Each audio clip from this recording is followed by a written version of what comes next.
అప్పుడేమో వెహికల్ దిగలేదన్నారు. ఇప్పుడు దిగుతానంటే స్వయాన ఎస్పీ గారే అడ్డుకున్నారు. అది పల్నాడు జిల్లా, ఇది చిత్తూరు జిల్లా బంగారుపాళ్యం దగ్గర.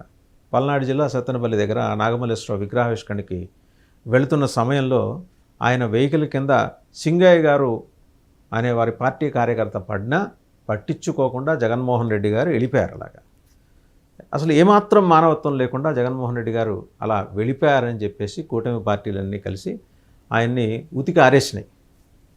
నిజమే, జగన్మోహన్ రెడ్డి గారు అలా వెళ్లకుండా ఉండాల్సిందే, దిగుండాల్సిందే. మరి ఇక్కడ దిగారు కదా, దిగాలనే ప్రయత్నం చేశారు కదా. బంగారుపాళ్యం వెళ్తుంటే ఎవరో వాళ్ళ కార్యకర్త ఆ స్కఫుల్లో గాయపడ్డాడు. అది తెలిసి ఆ కార్యకర్త దగ్గరికి, అభిమాని దగ్గరికి వెళ్ళాలనుకున్నాడు. ఎస్పీ గారు స్వయంగా అడ్డుకున్నారు. మీరు నో మీరు దిగటానికి వీల్లేదు. ఎస్పీ గారి పర్సెప్షన్లో అయితే అది కరెక్టే.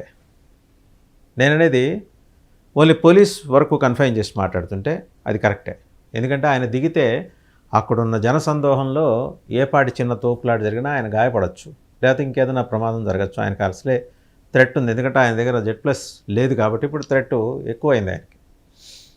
సో ఏదైనా ప్రమాదం జరగచ్చు. ఎస్పీ గారు ముందస్తు జాగ్రత్త చర్యలో భాగంగా అయ్యా మీరు దిగమాకండి, దయచేసి అర్థం చేసుకోండి అని చెప్తే ఆయన కూడా విన్నారు.